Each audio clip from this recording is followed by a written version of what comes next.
अब फटाफट ख़त्म करने की कोशिश करते हैं 30 से 40 मिनट में। तो चलिए, मोहनजोदड़ो में कौन सी संरचना जो है मिली है जो सबसे महत्वपूर्ण है?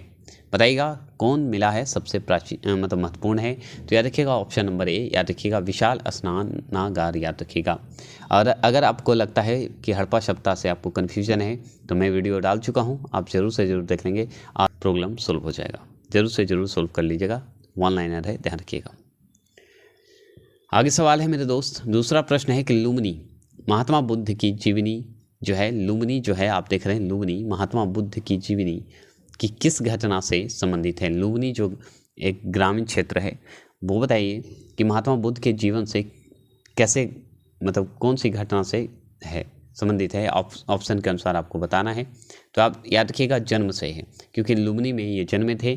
कपिलवस्तु के पास जो है लुम्बिनी एक ग्रामीण क्षेत्र था, वहाँ इनकी जन्म हुई थी, जो कि नेपाल के तराई में पड़ता है वर्तमान में। ठीक है, चलिएगा आगे चलेंगे, तीसरा प्रश्न की ओर चलेंगे। तीसरा प्रश्न है कि आर्य समाज की स्थापना किसने की?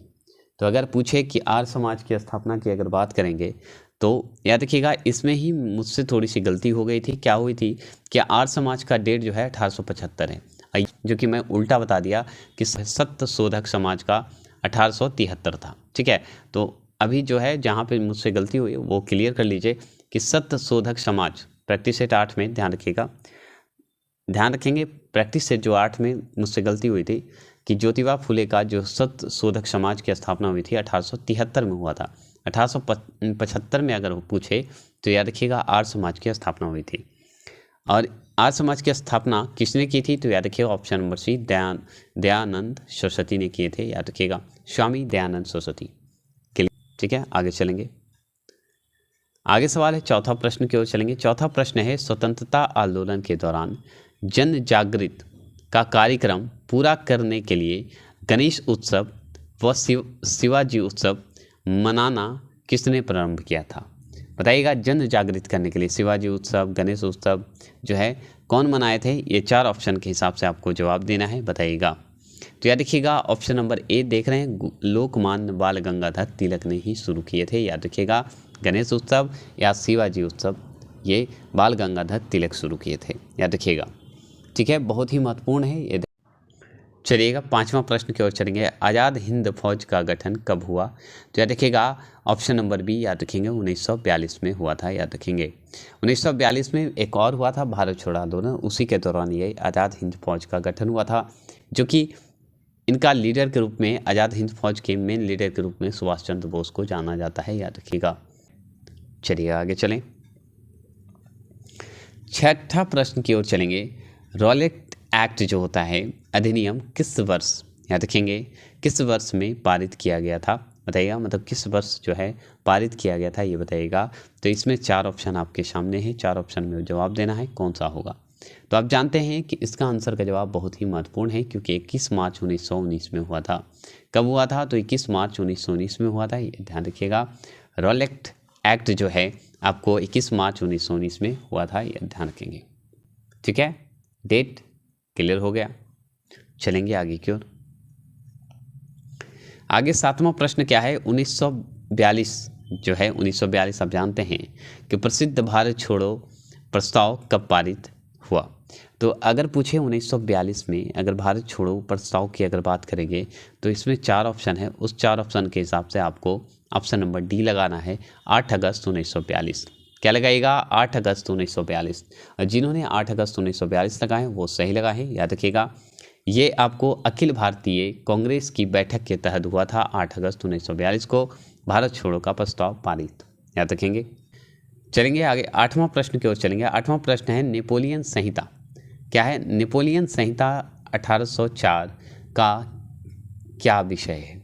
तो देखिए इस हिसाब से आपको चारों जो है, आप में चारों जो ऑप्शन हैं उसमें से आपका ऑप्शन नंबर डी जो है उपरोक्त सभी ये सही होंगे, क्योंकि नेपोलियन संहिता ये सही होंगे, क्योंकि नेपोलियन संहिता जो 1804 है का विषय जो था ये आपका कानूनी समानता एकदम सम्मिलित था, संपत्ति का अधिकार एकदम सम्मिलित था, जन्म से विशेष अधिकारों का सफाया ये भी सम्मिलित था, सब सही, ये जो तीनों सही था। इसमें और भी संहिता में सम्मिलित था, क्या था?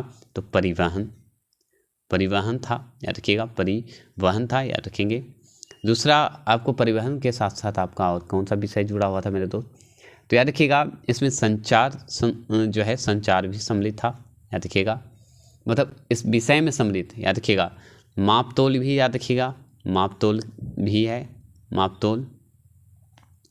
मापतोल का व्यवस्था भी आदि शामिल किए गए थे। किसके तहत भाई, तो नेपोलियन संहिता 1840 के हिसाब से। ठीक है, चलिएगा 9वें प्रश्न की ओर चलेंगे। 9वां प्रश्न है, जापान, जर्मनी, इटली ने मिलकर एक गुट का निर्माण किया जिसका नाम था ध्रुव राष्ट्र। ध्रुव राष्ट्र कहिए या धुरी शक्ति कहिए। धुरी शक्ति के तहत जापान, जर्मनी और इटली मिलकर जो है एक गुट बनाए थे, उसी का नाम धुरी शक्ति था, ये आप जान गए। लेकिन अगर धुरी शक्ति का पूछे तो क्यों बनाया गया, तो ये द्वितीय विश्व युद्ध में बनाया गया था और एक मित्र राष्ट्र बना था। मित्र राष्ट्र में आपको बड़े बड़े लोग थे, जैसे में अमेरिका, रूस और आपका ब्रिटेन, तीनों मिलकर ये मित्र राष्ट्र था एक तरफ, और एक तरफ धुरी राष्ट्र जिसमें जापान, जर्मनी, इटली था। याद रखिएगा दोनों के बीच युद्ध हुआ था, द्वितीय विश्व युद्ध, याद रखेंगे उसी में ये बांटा गया था। ठीक है, इसमें और कुछ ज़्यादा विशेष जानकारी नहीं है, ये ध्यान रखिएगा। आगे सवाल चलेगा, 10वां प्रश्न की ओर चलेंगे। 10वां प्रश्न है, भारतीय संविधान के, याद रखिए भारतीय संविधान के किस संशोधन द्वारा प्रस्तावना में 2 शब्द समाजवादी और धर्मनिरपेक्ष जोड़े गए हैं, तो याद रखिए जोड़े गए थे, तो ऑप्शन नंबर 4 है। 4 में से ऑप्शन नंबर आपका सी जो है 42वें संविधान संशोधन 1976 के तहत जो है समाजवादी और धर्मनिरपेक्ष जोड़े गए हैं। क्लियर हो गए, इसमें कोई दिक्कत नहीं होनी चाहिए आपको। चलेंगे आगे की ओर, 11वां प्रश्न की ओर चलेंगे। 11वां प्रश्न है, निम्न में से कौन सा कथन जो है भारतीय संविधान की प्रस्तावना के संबंध में सही नहीं है। नहीं की बात अगर करता है तो आपके सामने 4 ऑप्शन है, जवाब दे सकते हैं। तो देखिए न्यायवादी नहीं है, ये एकदम सही है, न्यायवादी नहीं है प्रस्तावना, याद रखेंगे। स्रोत है और ना ही उसकी शक्तियों का निषेध करती है, एकदम सही बात है, निषेध नहीं किया जा सकता। प्रस्तावना संविधान का भाग है, एकदम संविधान का भाग है भाई, एकदम सही है। लेकिन आपका ऑप्शन नंबर डी जो है, प्रस्तावना में अभी तक सिर्फ 2 बार ही संशोधन किए गए हैं, ऐसा कुछ रूल नहीं था, ये ऑप्शन नंबर डी जो है गलत है, याद रखिएगा। ठीक है, याद रखेंगे, ये ऑप्शन नंबर जो डी है आपका गलत है, ये ध्यान रखिएगा। देखिए 12वां प्रश्न क्या है आपका। 12वां प्रश्न है कि भारतीय संविधान जो है का कौन सा अनुच्छेद जो है एक स्वतंत्र चुनाव आयोग प्रदान करता है। ठीक है, भारतीय संविधान का जो है कौन सा अनुच्छेद है, अनुच्छेद याद रखिएगा, एक स्वतंत्र चुनाव आयोग प्रदान करता है। तो चलिए आयोग प्रदान करता है, उसके बारे में थोड़े से विशेष जानकारी बता देता हूँ। अनुच्छेद अगर पूछते हैं आपसे, तो अनुच्छेद पूछ रहा है तो 324 ठीक है से लेके 29 तक, मतलब 329 तक। तो अब बताइए इस ऑप्शन के अनुसार आपको जवाब देना है 324 से 29 तक। तो चलिए देखते हैं कौन सा ऑप्शन होगा सही, उसी हिसाब से सही लगाएंगे। तो याद रखिएगा 12वां प्रश्न का ऑप्शन नंबर ए याद रखिएगा, अनुच्छेद 324 होगा, याद रखेंगे। मतलब 324 से 329 तक था, याद रखेंगे, जिसमें आपको 324 में ज़्यादा हुआ। क्यों? क्योंकि इसके अंतर्गत निर्वाचन का जो है निर्देशक नियंत्रण का निर्वाचन आयोग में निहित है, ये ध्यान रखिएगा। ठीक है, 13वां प्रश्न की ओर चलेंगे। 13वां प्रश्न है, भारत में कानूनी अधिसत्ता इसके अधीन है, मतलब किसके अधीन है। तो भारत में कानूनी अधिसत्ता जो है किसके अधीन है, ये बताइएगा। 13वां प्रश्न का जवाब देंगे तो ऑप्शन नंबर ए संसद के अधीन है, ये ध्यान रखिएगा। किसके अधीन है मेरे दोस्त, तो संसद के अधीन है, ये हमेशा ध्यान रखेंगे। तो संसद के अधीन है, ये ध्यान रखिएगा। चलिएगा आगे की ओर चलेंगे। 14 का आंसर का जवाब दीजिएगा। किसी राज्य के मुख्यमंत्री की नियुक्ति किसके द्वारा की जाती है। तो जब भी अगर मुख्यमंत्री की नियुक्ति की बात करेंगे तो हम लोग राज्यपाल को याद करेंगे, क्योंकि जैसे राष्ट्रपति प्रधानमंत्री को करता है, उसी तरह राज्य के राज्यपाल जो हैं मुख्यमंत्री को नियुक्त करते हैं, ये ध्यान रखिएगा। ठीक है, आगे की ओर चलेंगे मेरे दोस्त। अब बताइए राज्यपाल की अगर चर्चा करते हैं तो किस अनुच्छेद में आता है, ये बताइएगा। 15वां प्रश्न की ओर चलेंगे। भारत के उपराष्ट्रपति के निर्वाचन मंडल में शामिल होते हैं। भारत के उपराष्ट्रपति के निर्वाचन मंडल में शामिल होते हैं, तो बताइएगा कौन शामिल होता है मेरे दोस्त, ये बताइएगा। तो 15वां प्रश्न का ऑप्शन नंबर बी जिन्होंने दिए हैं वो सही दिए हैं। संसद के दोनों सदनों के सदस्य जो होते हैं वो होते हैं, याद रखिएगा। लोकसभा और राज्यसभा के दोनों सदस्य होते हैं, याद रखिएगा। ठीक है, चलेंगे आगे की ओर। चलेंगे 16वां प्रश्न की ओर चलेंगे। 16वां प्रश्न आपका है कि भारत के किस राज्य में पंचायती राज प्रणाली अस्तित्व में नहीं है? अस्तित्व में नहीं है, याद रखिएगा। तो आप जानते हैं उपरोक्त में से सही सभी में नहीं है, ये ध्यान रखेंगे। 16वां प्रश्न की अगर बात करें तो पंचायती राज प्रणाली का अस्तित्व में नहीं होना कौन कौन से है? तो आपका मेघालय में नहीं है अभी पंचायती राज, मिजोरम में नहीं है और नागालैंड में नहीं है, ये ध्यान रखिएगा। तो कई हिस्सों में जो है पंचायती राज व्यवस्था जो है नहीं है, याद रखिएगा। क्योंकि इस राज्य में अनुच्छेद, याद रखिएगा, अनुच्छेद 243 के तहत जो है, अनुच्छेद जो है 243 के तहत जो है अंतर्गत नहीं आता है, इसलिए इसे नहीं रखा जाता। अनुच्छेद 243 के अंतर्गत आता तो सारे ये भी आ जाते, लेकिन 243 के अंतर्गत नहीं आते, इसलिए मेघालय, नागालैंड, मिजोरम को नहीं रखा गया है, याद रखिएगा। यहाँ तक कि मणिपुर को भी नहीं रखा गया है। किसे? तो मणिपुर को भी नहीं रखा गया है, ये ध्यान रखिएगा। ठीक है, चलिए आगे चलते हैं। आगे चलेंगे। आगे सवाल 17वां प्रश्न है कि जम्मू और कश्मीर उच्च न्यायालय के मुख्य न्यायाधीश जिनको बाद में उच्चतम न्यायालय के न्यायाधीश की शपथ दिलाई गई, उनका नाम क्या है? तो उनका नाम अगर पूछ रहा है आपसे तो याद रखिएगा ऑप्शन नंबर ए, याद रखेंगे न्यायमूर्ति दलवीर भंडारी हैं, ये ध्यान रखिएगा। उनका नाम क्या है? न्यायमूर्ति दलवीर भंडारी हैं, ये ध्यान रखिएगा एकदम। चलेंगे आगे की ओर। 18वें प्रश्न की ओर चलेंगे। 18वां प्रश्न है किस राज्य का पृथक संविधान है? किस राज्य का जो है पृथक संविधान है, बताइएगा। तो बता सकते हैं आप, बहुत अच्छे से जानते हैं 18वां प्रश्न का जम्मू कश्मीर का। ठीक है, जम्मू कश्मीर का जो है आप जानते हैं पृथक जो है संविधान है, अलग संविधान था, याद रखिएगा। अब ये जो था ना, था में हो गया, अब भी जान गए, क्योंकि पहले था 370 था, लेकिन अब तो 370 जो है हट गया मेरे दोस्त, है ना। तो अगस्त जो 2019 में कार्यकारी संकल्प द्वारा जो है यह अनुच्छेद रद्द कर दिया गया है। देखिएगा 2019 में जो है रद्द हो गया है, ये ध्यान रखिएगा। कौन सा? 370। तो याद रखिएगा किस राज्य का पृथक संविधान था? तो जम्मू कश्मीर का था और किसी का नहीं था, ये ध्यान रखिएगा। चलेंगे आगे की ओर। 19वां प्रश्न है सूर्य की किरणें पृथ्वी की सतह पर पहुंचने में कितना समय लेती है? अगर पृथ्वी तक पहुंचने में अगर समय पूछ रही है तो आप जानते हैं बहुत अच्छे से 8 मिनट। कितना? 8 मिनट में दोस्त, ऑप्शन नंबर डी याद रखेंगे, 8 मिनट।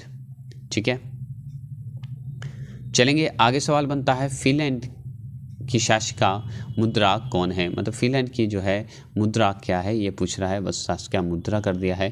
तो बताइएगा कौन है फिनलैंड की मुद्रा क्या है, बताइएगा। 20वां प्रश्न की ओर चलेंगे तो याद रखिएगा यूरो है। फिनलैंड की अगर शासिका मुद्रा की बात करें तो यूरो को याद करेंगे। 20वां प्रश्न का ऑप्शन नंबर डी होगा, याद रखिएगा। अगर फिनलैंड की राजधानी आपसे पूछे तो क्या बताइएगा? याद रखिएगा हेलसिंकी, याद रखिए हेलसिंकी नाम है, याद रखिएगा। अगर फिनलैंड की अगर जो है आपका राजधानी पूछे तो हेलसिंकी बोलिएगा, ये ध्यान रखिएगा। आगे चलेंगे 21वां प्रश्न की ओर चलेंगे। 21वां प्रश्न है निम्नलिखित में से, याद रखिए, निम्नलिखित में कौन संघनन नहीं है? निम्नलिखित में से कौन संघनन नहीं है? ओस, कोहरा, धुआं, पाला, मेघ, वर्षा कौन नहीं है? इसमें से ये बताना है कौन सा नहीं संघनन है, ये बताइएगा।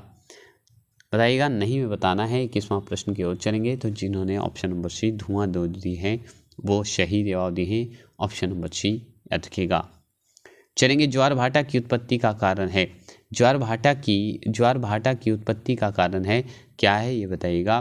तो अगर ज्वार भाटा की अगर हम बात करते हैं, उत्पत्ति का बात करते हैं तो याद रखिएगा ऑप्शन नंबर सी है, याद रखेंगे। चंद्रमा का गुरुत्वाकर्षण ही होना ज्वार भाटा का उत्पत्ति का कारण है। ठीक है, क्लियर हो गए, कोई दिक्कत नहीं है। चलेंगे आगे की ओर। 23वां प्रश्न की ओर चलेंगे। 23वां प्रश्न है मेरे दोस्त बीबीपुर एवं नजफगढ़, याद रखिएगा। बीबीपुर एवं नजफगढ़ झील किस प्रकार के प्राकृतिक क्षेत्र में स्थित है? किस प्रकार के प्राकृतिक क्षेत्र में स्थित है ये बताइएगा। तो याद रखिएगा आपके सामने 4 ऑप्शन है, 4 ऑप्शन में जिन्होंने ऑप्शन नंबर सी मैदानी क्षेत्र दिए हैं वो सही जवाब दिए हैं। तो याद रखिएगा ये क्षेत्र जो है आपका मैदानी क्षेत्र है। याद रखिएगा यहाँ सबसे कम जो है वर्षा वाला क्षेत्र है। याद रखिएगा सबसे कम वर्षा वाली क्षेत्र एक रेतीला मैदान है। याद रखिएगा रेतीला मैदान है, ये ध्यान रखेंगे, रेतीला मैदान है, ये ध्यान रखिएगा। ठीक है, आगे चलें। आगे क्वेश्चन क्या बनेगा अब चलिए देखते हैं। आगे क्वेश्चन बनता है कि एशिया में तीसरा सबसे अधिक आबादी वाला देश कौन सा है ये बताइएगा। एशिया में तीसरा सबसे अधिक आबादी वाला देश कौन सा है? तो याद रखिएगा ऑप्शन नंबर डी इंडोनेशिया। याद रखिएगा ऑप्शन नंबर डी इंडोनेशिया है, ये ध्यान रखिएगा। तो अगर एशिया में तीसरा सबसे अधिक आबादी वाला देश कौन सा है तो याद रखिएगा इंडोनेशिया में है, ध्यान रखेंगे। ठीक है, आगे चलेंगे। अगर आपसे पूछते हैं एशिया में 3 सबसे आबादी वाला देश कौन सा है तो पहला आपका चीन का नाम आएगा, दूसरा आपका भारत का आएगा और तीसरा इंडोनेशिया का आता है, ये ध्यान रखिएगा। ठीक है, एशिया विश्व का सबसे बड़ा महाद्वीप है, आप जानते हैं। एशिया जो है विश्व का सबसे बड़ा महाद्वीप है, ये जानते हैं। मालदीव एशिया का सबसे छोटा देश है, मालदीव। ठीक है, ठीक। चलिएगा 25वां प्रश्न है म्यांमार, इसका नया नाम क्या है? म्यांमार का जो है नया नाम क्या है? तो ऑप्शन नंबर सी देखिए बर्मा नाम है, ये ध्यान रखिएगा। क्या नाम है? बर्मा, याद रखेंगे। आगे सवाल बहुत अच्छा प्रश्न है आपके लिए कि निम्नलिखित में से जो है निम्न में से सही जोड़ी का मिलान कीजिए। तो सही जोड़ी का मिलान करना है तो एक तरफ आपको राज्य है और दूसरी तरफ राजधानी है, ये ध्यान रखना है। तो नागालैंड का बताइएगा राजधानी कहाँ है? तो क्या शिलोंग है? नहीं, एकदम नहीं है। असम का बताइए कहाँ है? ईटानगर है? नहीं। अरुणाचल प्रदेश का बताइए क्या गुवाहाटी है? नहीं।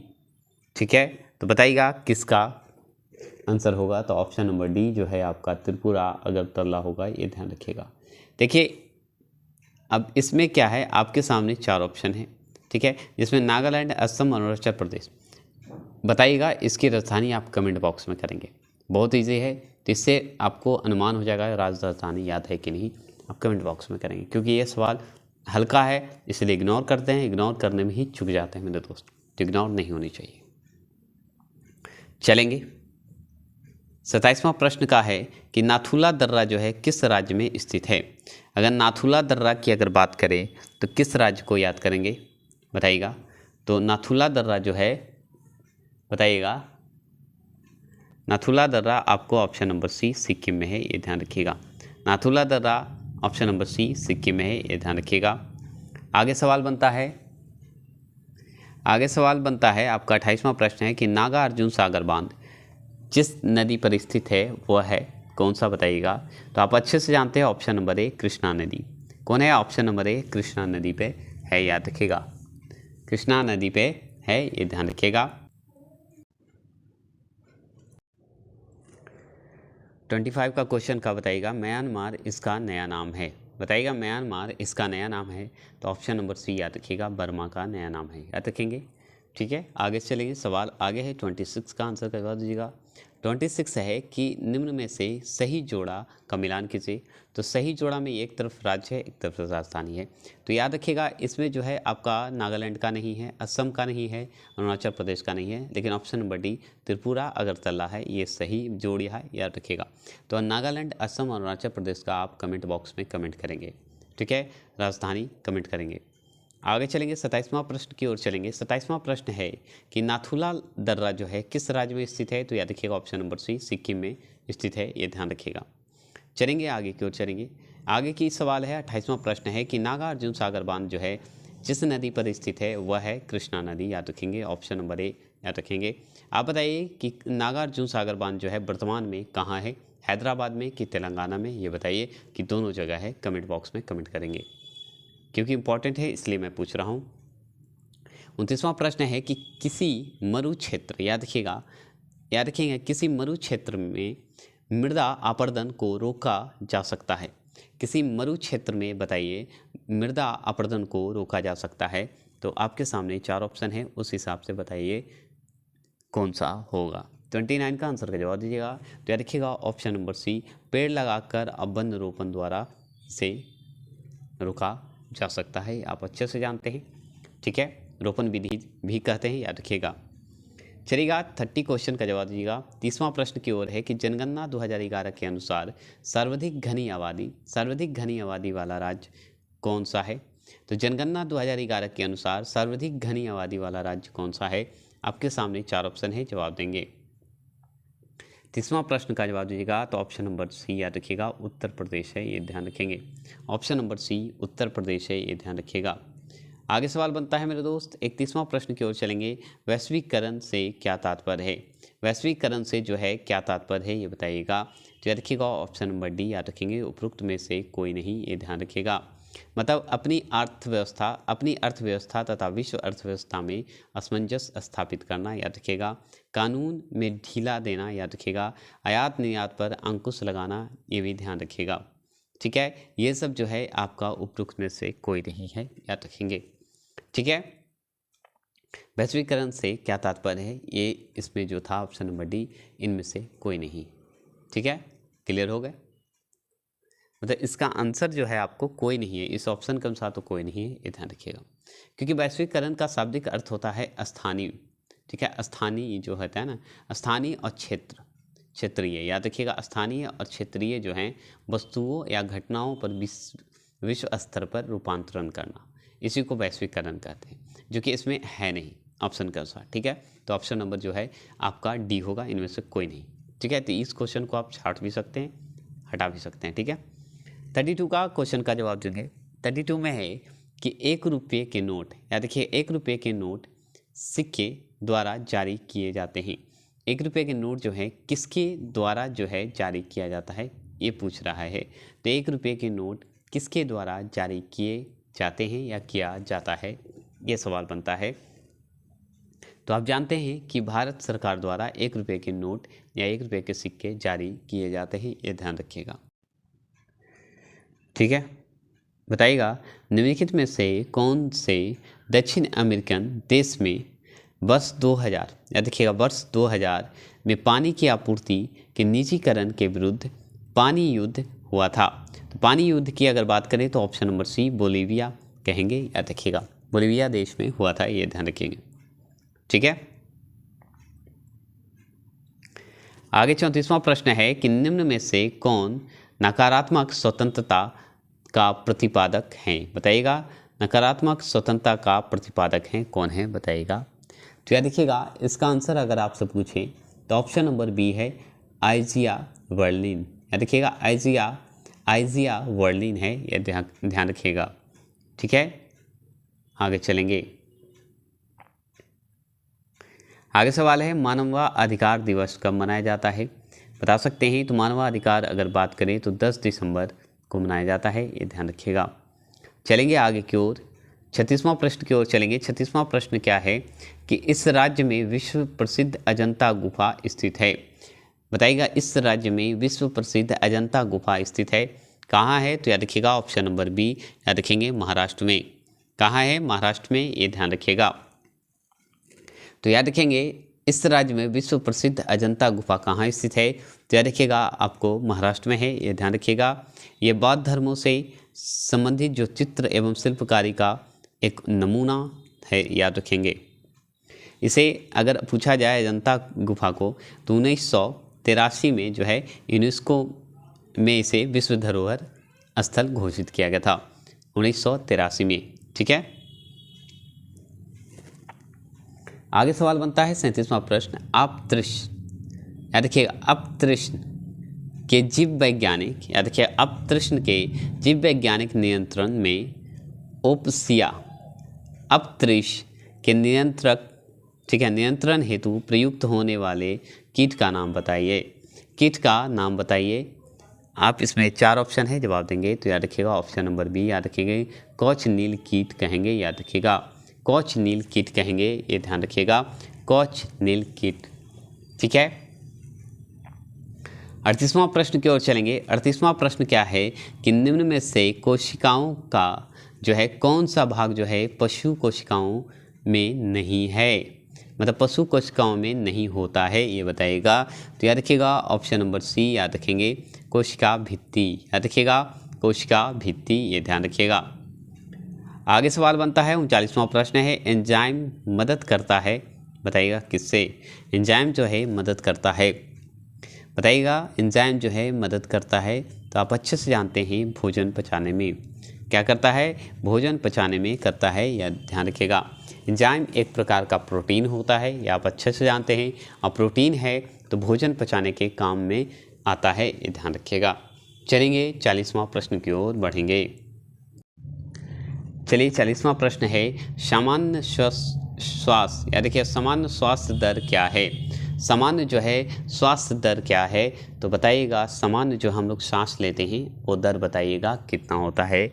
तो याद रखिएगा 12 से 16 प्रति मिनट होते हैं, ये ध्यान रखिएगा। 12 से 16 प्रति मिनट होते हैं, ये ध्यान रखिएगा। 41वां प्रश्न की ओर चलेंगे। 41वां प्रश्न है कि निम्नलिखित में से कौन सा अंग जो है अप्रयुक्त या क्षतिग्रस्त विषाणु को हटाने में सक्षम है। मतलब सवाल क्या है, बढ़िया से देख लीजिए, सवाल बढ़िया से देख लीजिए कि निम्नलिखित में से कौन सा अंग जो है अप्रयुक्त या क्षतिग्रस्त विषाणु को हटाने में सक्षम है, हटाने में सक्षम है। तो याद रखिएगा ऑप्शन नंबर सी, याद रखिएगा तिल्ली। याद रखिएगा ऑप्शन नंबर सी तिल्ली होता है, ये ध्यान रखिएगा। ठीक है, 42 का आंसर का जवाब दीजिएगा। नर प्रजनन तंत्र के विषय में कौन सा विकल्प सही है। तो याद रखिएगा नर प्रजनन तंत्र के विषय में कौन सा विकल्प जो है सही है, ये बताइएगा। तो इसका आंसर का जवाब याद रखिएगा 42 का 1 होगा, प्रोस्टेट ग्रंथि। याद रखिएगा प्रोस्टेट ग्रंथि और टेस्टोस्टेरोन, याद रखिएगा, और शुक्राणु, ये सब जो है आपका नर प्रजनन तंत्र के विषय में जो है सही विकल्प है, ध्यान रखिएगा। ठीक है, आगे चलेंगे। 43वां प्रश्न है, वह ट्रिपलेट कोड जो होता है, वह ट्रिपलेट कोड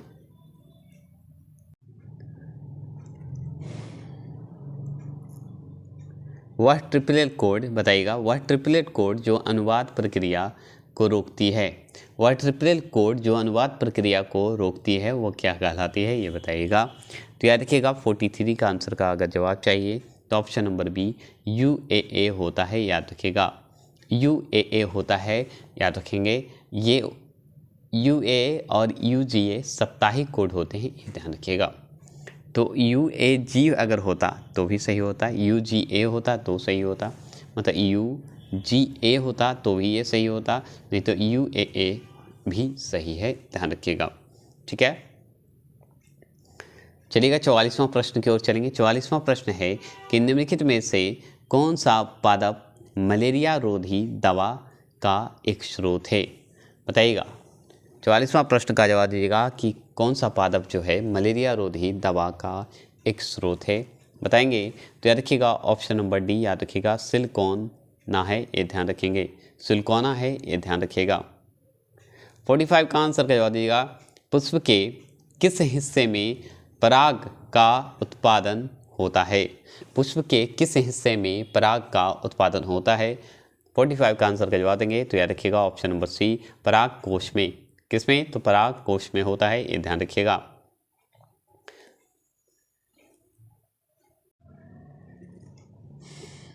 चलिए 46 का आंसर के बाद लैक्टोबैसिस। लैक्टोबैसिस इसमें विशेष भूमिका निभाता है। लैक्टोबैसिस जो है इसमें जो है विशेष भूमिका निभाता है, तो किसमें निभाता है मेरे दोस्त, ये बताइएगा। तो लैक्टो जो है, अब जान गए लैक्टो मतलब, बताइएगा। तो आप जानते हैं दूध से दही बनाने या दूध से दही जमाने में जो है लैक्टोबैसिस का विशेष भूमिका होता है। ठीक है, आगे चलेंगे। संगठन का उच्च स्तर क्या है, बताइएगा। संगठन का उच्च स्तर क्या है, ये बताइएगा। आपके सामने 4 ऑप्शन है, जवाब देंगे। तो याद रखिएगा ऑप्शन नंबर डी, याद रखेंगे जैवमंडल। याद रखिएगा जैवमंडल है, ये ध्यान रखिएगा। ठीक है, आगे सवाल बनता है मेरे दोस्त, आवेग का विमीय सूत्र क्या है। अगर आवेग का पूछ रहा है, वेग का नहीं पूछ रहा, आवेग का विमीय सूत्र अगर पूछे तो याद रखिएगा MLT, याद रखिएगा MLT होगा, MLT ऑप्शन नंबर डी होगा। MLT माइनस होगा मतलब पावर में 1 -1 होगा, याद रखिएगा। तो MLT पावर में -1 होगा, ये ध्यान रखिएगा। चलिएगा 49 का आंसर करवा दीजिएगा। यदि आप 1 किमी तैरते हैं 1 किमी तैरते हैं तो आप कितना मील तैरते हैं, बताइएगा। मील में बदलना है, 1 किमी को मील में बदल दीजिए। तो याद रखिएगा 0.6, याद रखिएगा 0.62 में जो है आप तैरते हैं मील में, याद रखिएगा। 50 क्वेश्चन का जवाब दीजिएगा। 50 क्वेश्चन है कि न्यूटन के पहले सिद्धांत को यह भी कहते हैं। तो न्यूटन के पहले सिद्धांत को क्या कहते हैं, तो याद रखिएगा ऑप्शन नंबर बी, याद रखिएगा जड़त्व का सिद्धांत कहते हैं, ये ध्यान रखिएगा। जड़त्व का सिद्धांत कहते हैं ये।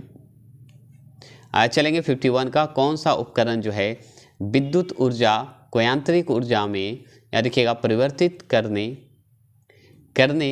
के लिए उपयोगी किया जाता है, मतलब उपयोगी नहीं, उपयोग किया जाता है।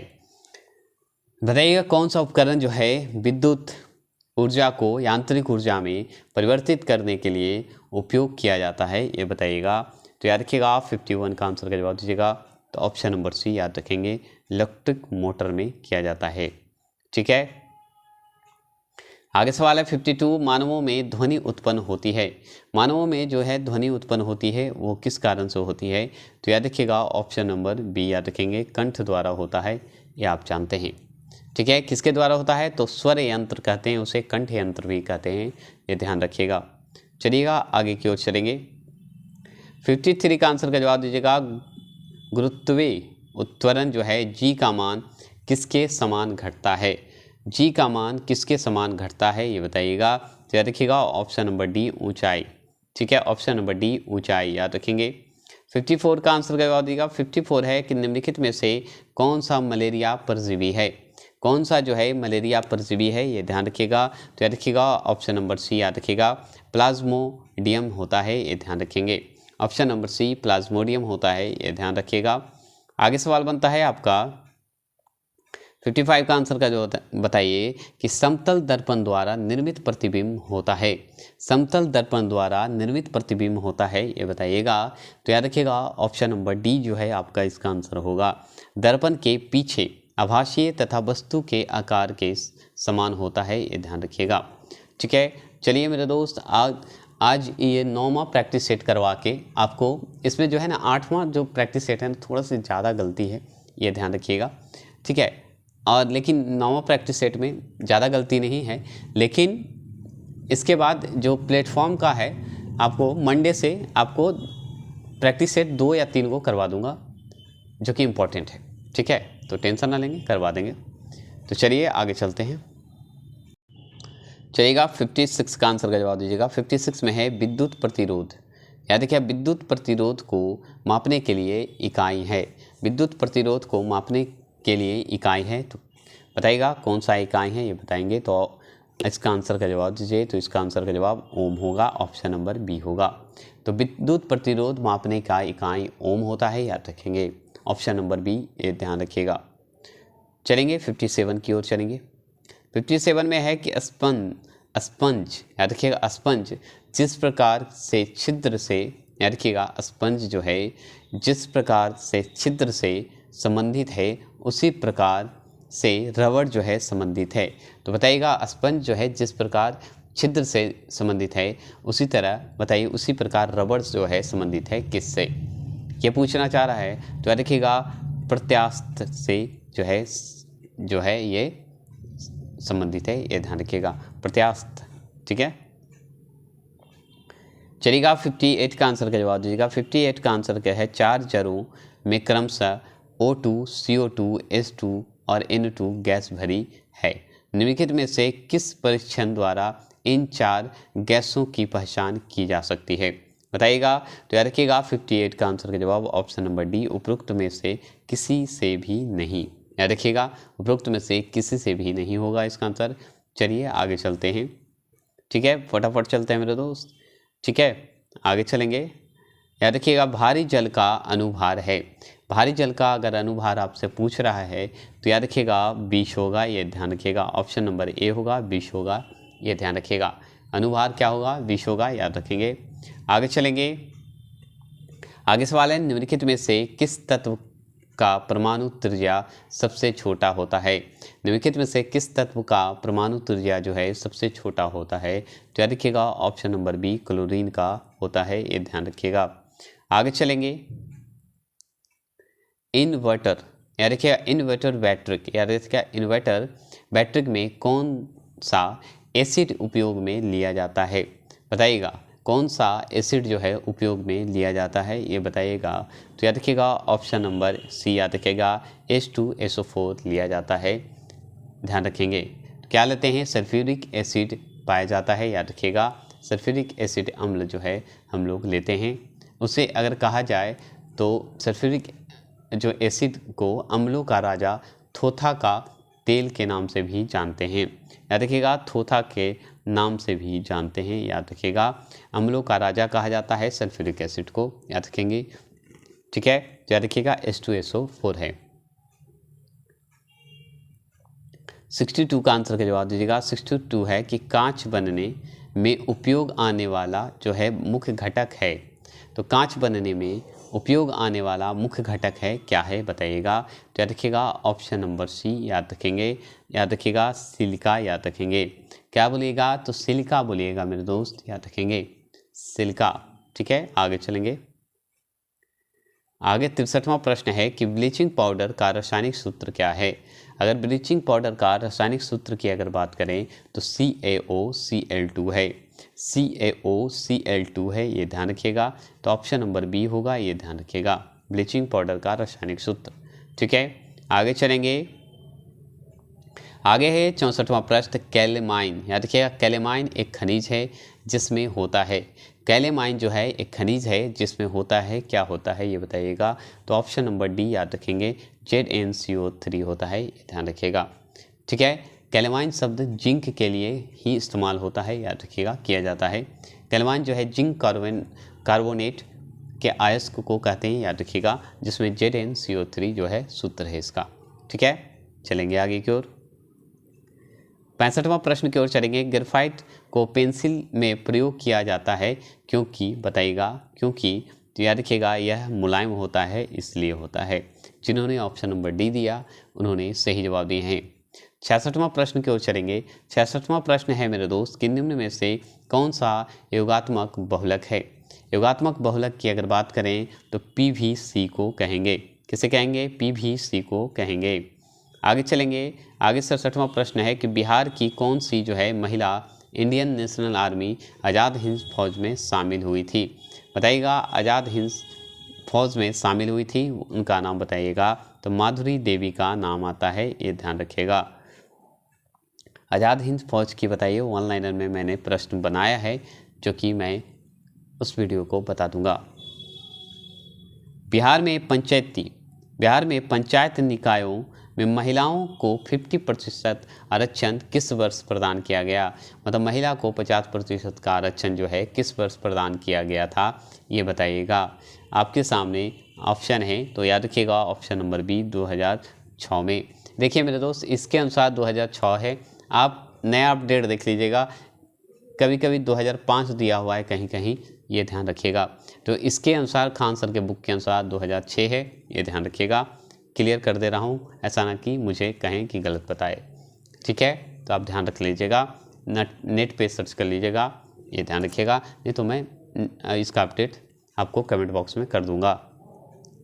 ठीक है, क्योंकि इसमें डिटेल नहीं दिया है, खाली आंसर दिया है ऑप्शन नंबर बी। ठीक है, चलिएगा 69 का आंसर का जवाब दीजिएगा। 69 है, बताइएगा कि कौन सा देश जो है 10 से 21 अक्टूबर 2025 तक, ठीक है, प्राकृतिक के संरक्षण के लिए अंतर्राष्ट्रीय संघ IUCN की 2025 विश्व संरक्षण कांग्रेस, ठीक है, WCC की मेज़बानी करेगा।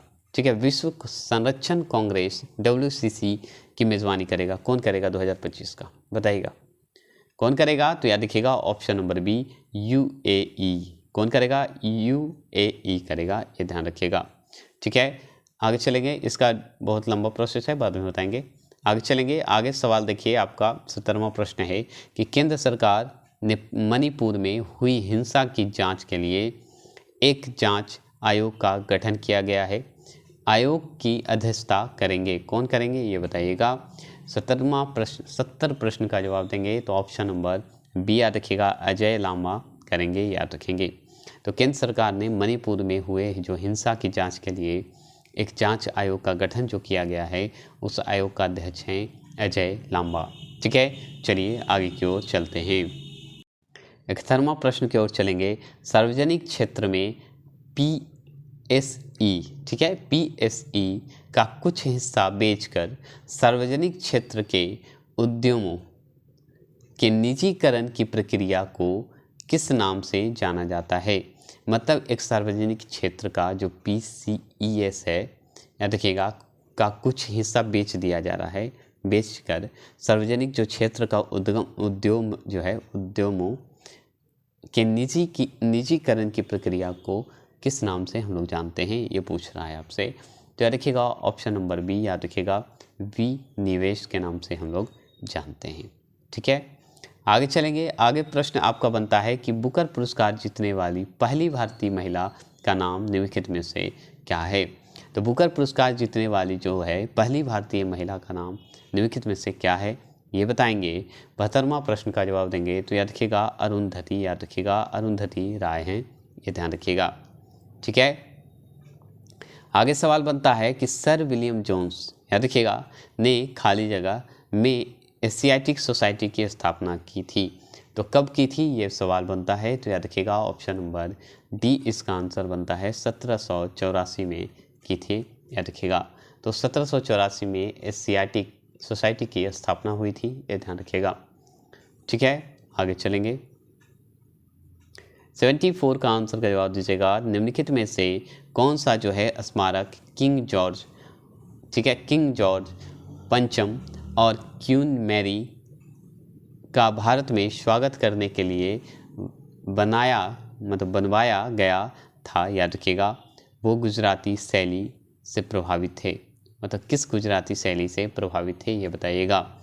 मतलब कहने का मतलब है कि निम्नलिखित में से कौन सा ऐसा स्मारक है कि किंग जॉर्ज पंचम और क्वीन मैरी का भारत में जब स्वागत हुआ था, स्वागत करने के लिए बनवाया गया था, स्वागत के लिए स्पेशली, तो गुजराती शैली से प्रभावित थी। कौन सी गुजराती शैली से प्रभावित थी ये बताइएगा, समझ गए। तो याद रखिएगा इसका आंसर होगा गेटवे ऑफ इंडिया का से प्रभावित थी, ये ध्यान रखिएगा। ठीक है, चलेंगे आगे की ओर चलेंगे। आगे सवाल है 75वां प्रश्न है, नादिर शाह ने, याद रखिएगा, नादिर शाह ने खाली जगह में भारत पर हमला किया था। याद रखिएगा नादिर शाह ने, ठीक है, डेट है, में भारत पर हमला किया था और दिल्ली में लूटपाट की थी। तो बताइएगा कब किया गया था ये बताइएगा। तो याद रखिएगा ऑप्शन नंबर ए, याद रखेंगे, याद रखिएगा 1739 में किया था, याद रखेंगे। ठीक है, 1739 में किया था, ये ध्यान रखिएगा। यही सवाल रिपीट हुआ है। अजंता की गुफा कहाँ स्थित है। तो अजंता की गुफा की अगर बात करें तो महाराष्ट्र को याद करेंगे, क्लियर आंसर है ना। चलेंगे, ठीक है, बौद्धों के लिए ये बनाया गया था। ठीक है, अजंता की गुफा जो था, ठीक है, और लोगों के लिए था लेकिन बौद्ध के लिए महत्वपूर्ण था, ये ध्यान रखिएगा। ठीक है, 77 प्रश्न के जवाब देंगे। 16वीं लोकसभा, याद रखिएगा 16वीं लोकसभा के अध्यक्ष का नाम क्या था बताइएगा। 16वीं लोकसभा के जो अध्यक्ष थे उनका नाम क्या था ये बताइएगा। तो याद रखिएगा option number D, Sumitra Mahajan नाम था, याद रखिएगा, सुमित्रा महाजन नाम था, याद रखिएगा। तो बताइए वर्तमान में 17वां कौन है ये बताइएगा, 17वां कौन है ये बताइएगा कि 16वां है, आप बताएंगे। भारत में दोनों सदनों लोकसभा तथा राज्यसभा, ठीक है, लोकसभा और राज्यसभा कहिए या तथा राज्यसभा कहिए, एक ही है। ठीक है, तो भारत में दोनों सदनों द्वारा, याद रखिएगा, द्वारा प्रस्तुत और पारित किए गए सभी विधेयक खाली जगह के अनुमोदन के बाद ही लागू हो सकता है, लागू हो सकते हैं ये बताइएगा। तो याद रखिएगा ऑप्शन नंबर डी, राष्ट्रपति, याद रखिएगा राष्ट्रपति के अनुमोदन के बाद ही लागू हो सकता है, ये ध्यान रखिएगा। तो ऑप्शन नंबर डी याद रखेंगे। चलेगा 79 का आंसर का जवाब दीजिएगा। 79 में है कि भारतीय संविधान के अनुसार पंचायत सदस्य होने के लिए आवश्यक न्यूनतम आयु कितनी है, बताइएगा। न्यूनतम आयु कितनी होनी चाहिए, तो आप जानते हैं 21 साल मतलब 21 वर्ष होनी आवश्यक है, याद रखेंगे। 80 प्रश्न, निम्नलिखित में से कौन से स्वतंत्रता सेनानी का संबंध जो है ककोरी रेल डकैती कांड से नहीं है, तो याद रखिएगा भगत सिंह का जो है संबंध नहीं है, ये ध्यान रखिएगा। नहीं तो चंद्रशेखर आज़ाद का है, राम प्रसाद बिस्मिल्लाह का है, अशफाक उल्लाह खां का भी है, ये ध्यान रखें।